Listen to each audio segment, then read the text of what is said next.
মই তেওঁ ডাঙৰ ছোৱালী হৈছোঁ। দেউতাৰ কথা অলৰেডি আপোনালোকে চব কৈ গৈছে, আমি সেইখিনিকে পাইছোঁ। মই বহুত পজিটিভ এজন মানুহ হয় আৰু সদায় মানে ছাপোৰ্ট থাকে।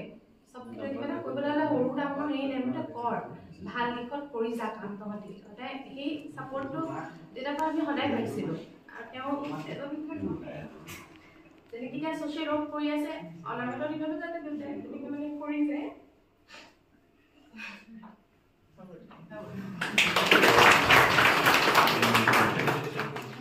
সব কৈছে আপোনালোকে just এটা কথা ক'ব বিচাৰে যে I'm really proud of my father. I see him as an inspiration because দেউতাই ইমানখিনি সামাজিক কাম কৰে আৰু আজিকালি মানে he's an inspiration for me. Like he motivates me to serve other people, to do welfare for others, and I'm really thankful that he's my father. Thank you, Rita. Thank you.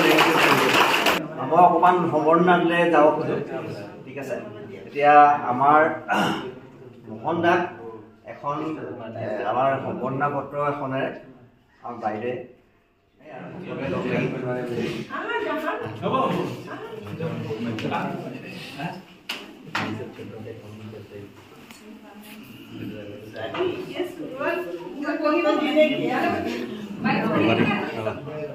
চিকিৎসালয়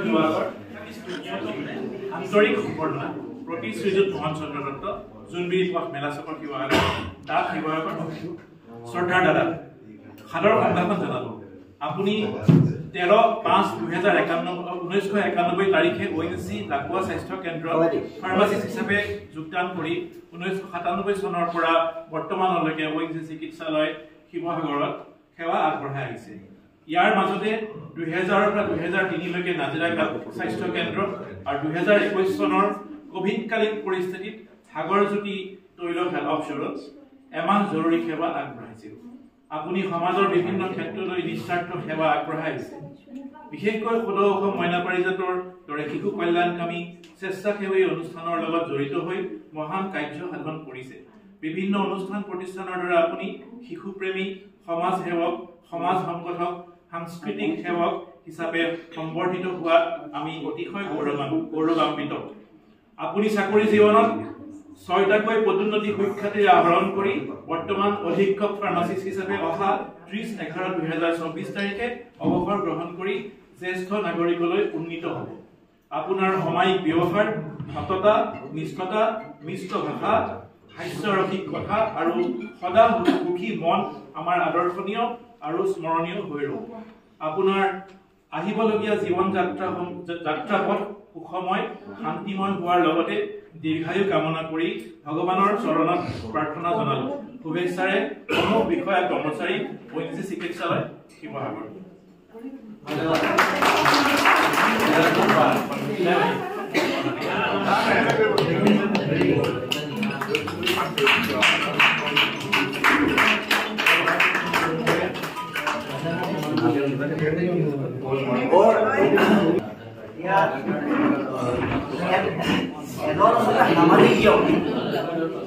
সামাজিক ব্যক্তিক আচলতে তেখেতৰ আচলতে চাকৰি জীৱনে শেষ হৈছে, সামাজিক দায়িত্ব আচলতে তেখেতৰ অৱসৰ কেতিয়াও লোৱা নাই আৰু ভবাও নাই। গতিকে তেখেতক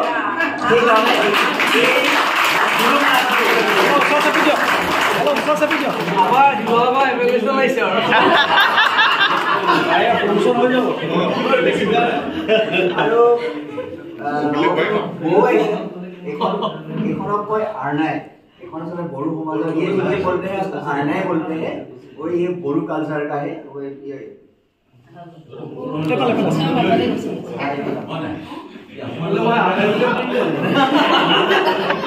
अपनी जीवन तक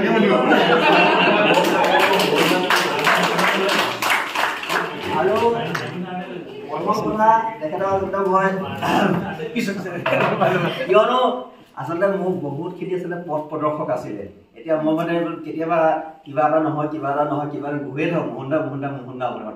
কি যি কি নহওক। গতিকে তেখেতক নহ'লে এতিয়া আচলতে মই তেখেতক যিখন সমন্বয় পত্ৰ আচলতে দিছোঁ, তেখেতক আচলতে মই পঢ়ি দিছোঁ। কথা এটা আছিলে, কৃষ্ণ যেতিয়া লগ পাইছিলে প্ৰথম কাক লগ পাইছিলে মন জানে, দামোদৰ। যেন সাক্ষাৎ সখা তামোলৰ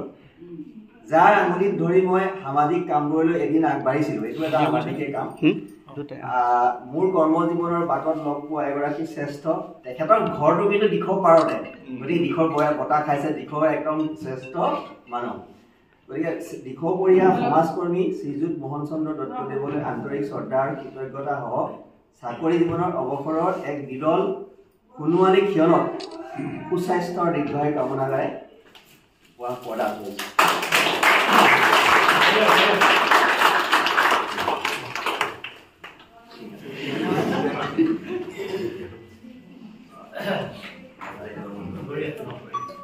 জয়জয়তা সকলোলৈকে নমস্কাৰ জনাইছোঁ শ্ৰদ্ধা জনাইছোঁ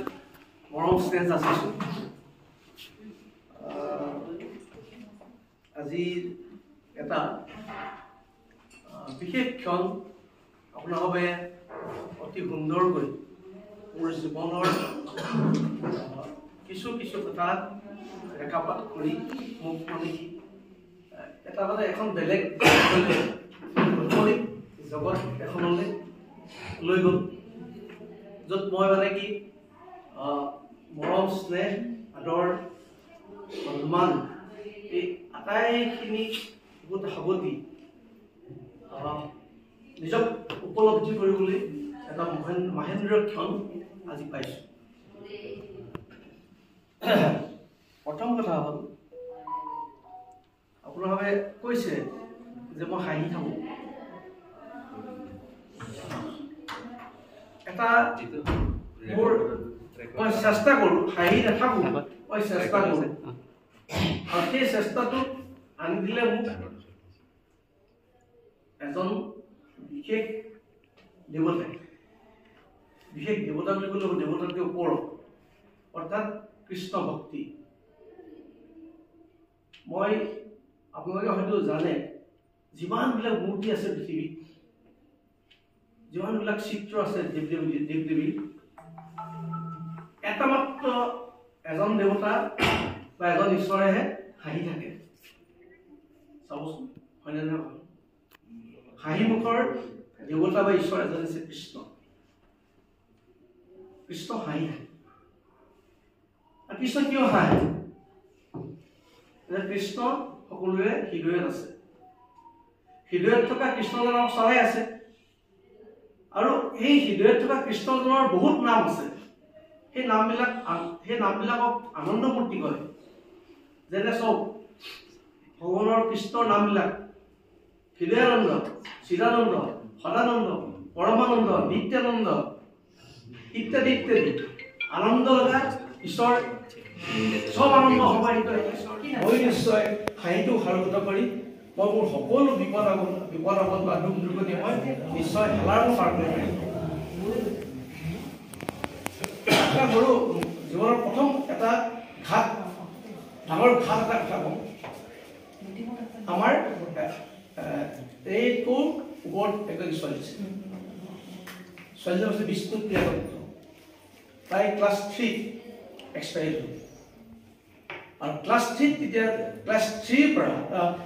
কেজি 1 একদম নাৰ্চাৰীৰ পৰা ক্লাছ 3 লৈকে 95 পৰা 99% 7% নম্বৰ পাই আছিল বুজিছেনে তাৰপিছতে তাই ব্ৰেইন টিউমাৰ হৈ পেলাই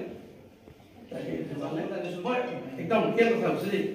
মানে কিছুমান ঘটনাই মোক চেঞ্জ কৰে মানুহ কি কথা তেতিয়া ছোৱালীজনী আহিছিলে ঘৰত তাই ৰাতিপুৱা বিচনাত মানে বমি কৰিছিলে বমিটো এটা বেলেগ ধৰণৰ বমিটা কৰিলে হাউকে কৰে কিন্তু বমিটো একদম বাগৰি গৈছিলে ফুটা সন্দেহ হৈছিলে ছোৱালী এনেকুৱা ধৰণৰ বমিটো কেতিয়াও নকৰে মানুহে তেওঁ তাই বমিটো দেখোন বৰ বেলেগ ধৰণৰ বমি কৰিছিল হস্পিটেল লৈ যাওঁ মই চিধা লৈ আহিলোঁ আনি আউটডোৰত তেতিয়া চিলড্ৰেন ডাক্তৰগৰাকীয়ে চাই থাকোঁতে ছোৱালীজনীয়ে আকৌ বমিটো হাউকে কৰা নাই বমিটো ছোৱালী এটা বস্তু ৰাখিলে ছোৱালী ভাল পোৱা নাই চেলাই দিছে ভাল পোৱা নাই কিন্তু মোৰ মানে ভিতৰখনে কৈ আছে খুব অন্তৰখনে কৈ আছে তই কি কৰিছ মই এতিয়া ডক্টৰ ভাগৱতী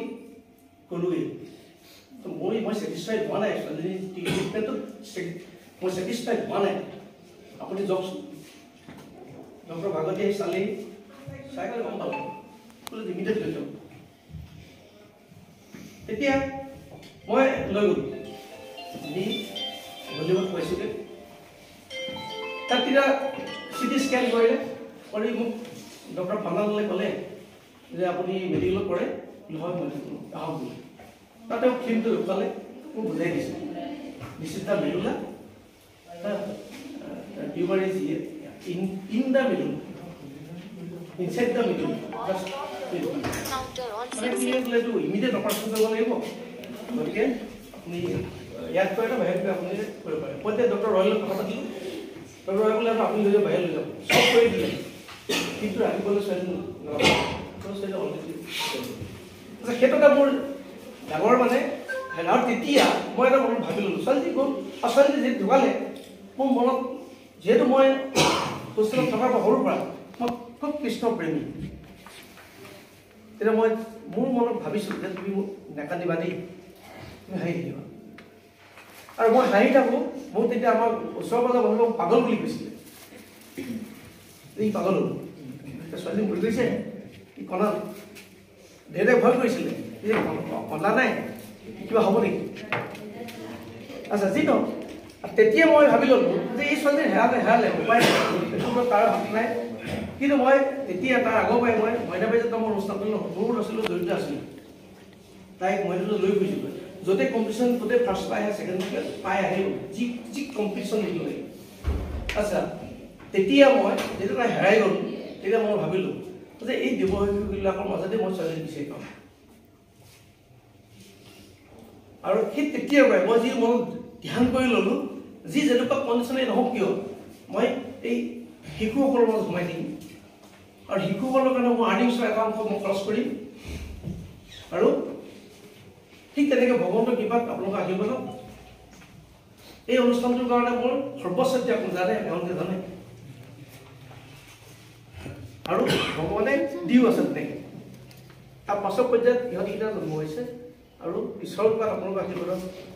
বহুত কিবা ডাঙৰ কিবা কৰিব নোৱাৰিলোঁ মই আপোনালোকে চেষ্টা কৰিছোঁ যে তেওঁলোকে মানে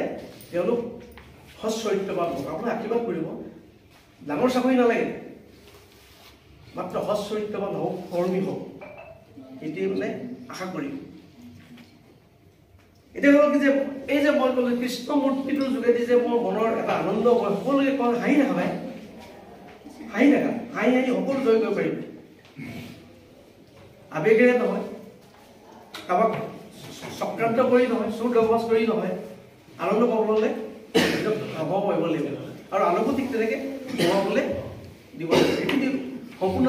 ইমান দিনে আপোনালোকৰ মাজত সোমাই আছোঁ মোৰ কথা নাজানে আপুনি মই মানে জাষ্ট সেইটো কথা কৈ পেলাই এইটোও ঠিক আপোনালোকৰ পৰা অনুকম্পা বিচৰা নাই মোক লৈ অনুকম্পা কৰিব নালাগে এটা এটা নিত্য নৈমিত্তিক ভগৱন্তৰ ইচ্ছাৰ কথা তাত কাৰো হাত নাই চব এক পইচা খৰচ কৰিবলৈ আমাক সুবিধা নিদিলে হাতত ধনো আছিলে বাহিৰলৈ নিম বুলিও পাৰিলে কিন্তু পইচাটো বচাব নোৱাৰিলে যদি ছোৱালী অপাৰেশ্যন নকৰিলে কৰিব নাপালে আচ্ছা তথাপিতো চান্সেই নিদিলে পইচা খৰচলৈ চান্স নিদিলে গতিকে পইচা দেখি কি লাভ আছে পইচাৰ উত্তৰ নিদিয়া গ'ল গতিকে আৰু সেইটো কাৰণে সেই তাইৰ কাৰণে যিখিনি পইচা গোট খাইছিলে এখন স্কুল বনাই দিয়া হ'ল স্কুল এখন বনাই দিয়া হ'ল তাতে সেইটো আমাৰ এটাই ফেমিলি মেম্বাৰ আৰু আপোনালোকে জানি ভাল পাব আমাৰ ঘৰত আমাৰ চাৰিটা ফেমিলি আমি একেলগে আছোঁ আমাৰ চাৰিজন বোৱাৰী যেতিয়া আমি মাহত চিনাই কৰি দিওঁ যে নাপে ন 1 নম্বৰ আহা 2 নম্বৰ আহা 3 নম্বৰ আহা 4 নম্বৰ আমাক 2 নম্বৰ 4 নম্বৰ চাৰিজনী বোৱাৰী আমাৰ ঘৰখনত আমি চাৰিটা ফেমিলি আছোঁ এটা নদী প্ৰতিভা একেবাৰে বুলি দিলে মোৰ ঘৰখনত এটা আমাৰ ফেমিলি মেম্বাৰ হিচাপেও আমাৰ চাৰিটা ফেমিলি বহুত মিল আছে আমি একেটা চৰতে ভাত খাওঁ যিটো সেইখিনি পাৰ্চনেল কথা এতিয়া কথা আহিলে এই ONGC চাকৰি আচলতে এটা মহান অনুষ্ঠান এটা বৃহৎ অনুষ্ঠান আমি সৌভাগ্যৱান ONGC আমাৰ পৰিচয় ONGC আমাৰ পৰিয়াল ONGC আমাৰ ভৱিষ্যত আৰু ONGC আমাৰ নিজৰ স্থিতি হয়নে নহয় কওক ONGCতে সকলো পাব মোৰ কিবা সামাজিক স্বীকৃতি এটা হৈছে যদিও ONGC কৃপাত হৈছে আজি ঘৰটা বা টাউনৰ মাজত ঘৰটা ল'বলৈ পাইছোঁ ONGC কৃপাত ল'বলৈ পাইছোঁ তাতে ONGC কৃপাত নোহোৱাহেঁতেন আমি ল'ৰা ছোৱালীকো এনেকৈ পঢ়াব নোৱাৰিলোঁ তাতে ONGC কৃপা আছে গতিকে যাৰ পৰা কৃপা লাভ কৰিছোঁ তাক মই কেতিয়াও ঠগি খাব নোৱাৰোঁ তাক ঠগি খোৱাটো তাক বিত্তে কৰাটো নিমখ খাই নিমখ খাব খোৱাৰ নিচিনা হয় গতিকে নিজৰ যিটো ডিউটি নিজৰ যিটো কৰ্তব্য সেই কৰ্তব্যখিনি সুচাৰুৰূপে কৰি যোৱাটো আমাৰ প্ৰধান দায়িত্ব বুলি আমি ভাবি লৈ আমি যেনেকুৱা যি মুহূৰ্ততে নহওক লাগিলে আমি মানে এতিয়াও না শব্দটো আমাৰ সেই কোৱা নাছিলোঁ দ্বিতীয়তে আমাৰ মাজৰ যিসকল এমপ্লয়ী বা অফিচাৰ যিয়ে নহওক লাগিলে তেওঁলোকক কোনো কাকো অন্তৰত আঘাত নিদিয়াকৈ কেনেকৈ থাকিব পাৰোঁ সেইটো কাৰণে খুব চেষ্টা কৰিছিলোঁ আঘাত নিদিয়াকৈ চেষ্টা কৰিব যিটো ভগৱন্তে সেইখন কৃপা কৰিছে আপোনালোকৰ আশীৰ্বাদ আছে গতিকে মই ক'বলৈ বহুত থাকিলোঁ মই বিশেষ জৰুৰীকালীন হিচাপে COVID-19 যিটো এটা পৰিস্থিতি হৈছিলে আপোনালোকে ইতিমধ্যে কৈছে আৰু বাইদেৱে কৈছে কবিতা বুলি কবিতা লিখিছিলে কবিতা মাতিলেও কৈছিলে কবিতাত মই দিলে য'তো এটা ডাঙৰ হেৰি কথা যিটো কথা বাইদেউ সেইদিনাখন যথেষ্টখিনি আমাৰ ওপৰৰ পৰা অৰ্ডাৰ আহিছে পঠাব লাগে ডাক্তৰ যাব নোৱাৰিলে যোৱাৰ কাৰণে ফাৰ্মাচী গ'লেও হ'ব বুলি ক'লোঁ আৰু এই ৰুমত চিন্তা কৰি ৰুমত চাগে এৰাই বৰ গছ ডাক্তৰৰ কামটো মই ফাৰ্মাচী কি কৰিম তথাপিতো আৰু এতিয়া ওপৰৰ পৰা কৈছে যেতিয়া আমাৰো লগৰকেইজনৰ এনেকুৱা এটা কণ্ডিশ্যন আটাইকেইজনে যাবলৈ অসুবিধা হৈছে তেতিয়া মই হৈছে মই গুচাম মোৰ মনত হেঁপাতো আছে সাগৰ কি হয় চাম গৈছোঁ সেইটো এটা পেটে আছে ঠিকে যাম এনেকৈ মোৰ ক'ভিড কি যে সঘন উচ্চাৰিত শব্দ quarantine face mask hand sanitizer distance maintenance quarantine covid vaccine Narendra মোদীৰ ফটো ইত্যাদি মানে সেই ভেকচিন লোৱা চাৰ্টিফিকেট নৰেন্দ্ৰ মোদীৰ ফটো থাকে সেইটো লৈ বহুত কথা থাকে অফচৰ ডিউটি 15 ডেজৰ বাবে ইমাৰ্জেঞ্চি আহিব লাগিছিল ডক্টৰ নাই ফাৰ্মাচী চলো হ'ব বুলি CMSৰ বাৰ্তা যিয়ে KMS উত্তৰ বিচাৰিছে সঁচাকৈ যাবনে মই কোনো যাম বছ অৰ্ডাৰ হ'ল আহিলোঁ আজি 5/4/2021 তাৰিখ মুম্বাইৰ মেৰিয়ট হোটেল পোৱাৰ লগে লগে ক'ভিড টেষ্ট 3 দিন কোৱাৰেণ্টাইন বাকীবোৰৰ বোলে 7 দিন ক'ভিড টেষ্ট ৰিপৰ্ট পিছদিনাই দিলে 8 তাৰিখে যাব লাগিব আৰৱ সাগৰৰ মাজলৈ সাগৰজ্যোতি তৈলক্ষেত্ৰ অঞ্চলৰ পৰা 55 কিলোমিটাৰ গেলত সাগৰৰ মাজলৈ হেলিকপ্টাৰত যাব লাগিব মন উকুল কি হ'ব বা হেলিকপ্টাৰ লৈ গ'লে কেনেকৈ যাম কি কৰিম ভাবি আছোঁ সেইদিনা একেলগে লিখি পেলাই এইটো থৈ দিলোঁ আৰু তাৰপাছত মানে কি কৰিব কোনো মানুহ নাই হোটেলৰ ভিতৰত নাযায় এই আহাৰটো যোৱাখন লগ কৰিব লগ কৰিলে টুল এখন আছে টুলখনৰ ওপৰত থ'লে দৌৰ মাৰিব আকৌ খুলি লৈ লাহে দি ভিতৰত নি খাব লাগে আৰু কোনো হেৰি নাই মাত নাই একদম ঠাণ্ডা একো নাই মনবোৰত বহুত ধৰণৰ চিন্তা আহি থাকে এতিয়া কি কৰিব মানে যাতে দপদপাই থাকৰ চিন্তা ৰুব ভিতৰতে তাৰপিছতে মই তেনে এটা চমু এটা হেৰি কৰিছোঁ দেই তাৰপৰা এটা হেৰি দিছিলোঁ বাদক লৈ পেলাই এটা কবিতা লিখিছোঁ বাদ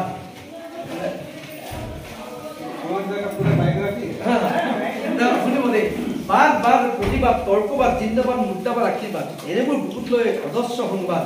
আঞ্চলিকতাবাদ জাতীয়তাবাদ সমাজবাদ সাম্যবাদ প্ৰতিবাদ এনে বহু আছে তত্ত্ববাদ বাকী মেলি আহে যদি ৰাষ্ট্ৰীয়তাবাদ সকলোৰে অৱস্থা বৰ্বাদ এই হৈছে বাস্তৱবাদ যদি ধন্যবাদ তাৰপাছত মই যেতিয়া সাগৰজ্যোতি পালোগৈ সাগৰজ্যোতিত মানে আপোনাৰ এইটো দিছে তাত আৰু ডক্টৰজন সেইদিনাখন কি ভাগ্য ভাল লগে লগে আহিব নাপালে মোক চাৰ্জ দিবলৈ পালে মানে হেৰিখন নাহিলে হেলিকপ্টাৰখন তাৰপিছতে তাত মই যেতিয়া একদম নিৰ্জন কৰি তাত সাগৰলৈ চাই এটা লিখিছিলোঁ কবিতা আচ্ছা আৰৱ সাগৰৰ মাজত সাগৰজ্যোতি উল্লেখানত জৰুৰীকালীন মেডিকেল ডিউটি 9 এপ্ৰিলৰ পৰা আজি 18 এপ্ৰিল 2021 দৈনিক পাই আছোঁ সাগৰৰ ডিউটি মনত পৰিছে বহাগ বিহুৰ উন্মাদনাৰ কথা, মনত পৰিছে ৰামালীৰ ৰং ভৰা বিহু তাতে হ'ল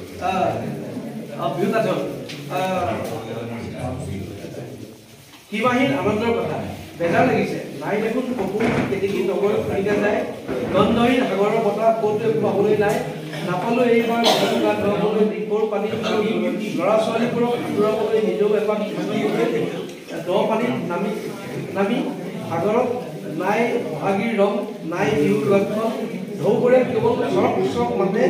নাই শেষ নাই আৰম্ভণ। বতাহ লাগিলে শান্ত হৈ থাকে সমুদ্ৰ, বতাহ নবলিলে শান্ত হৈ থাকে সমুদ্ৰ। ভাল লাগিলে, সঁচাকৈ ভাল লাগিলে, আৰু হ'লে ভাল লাগিলে।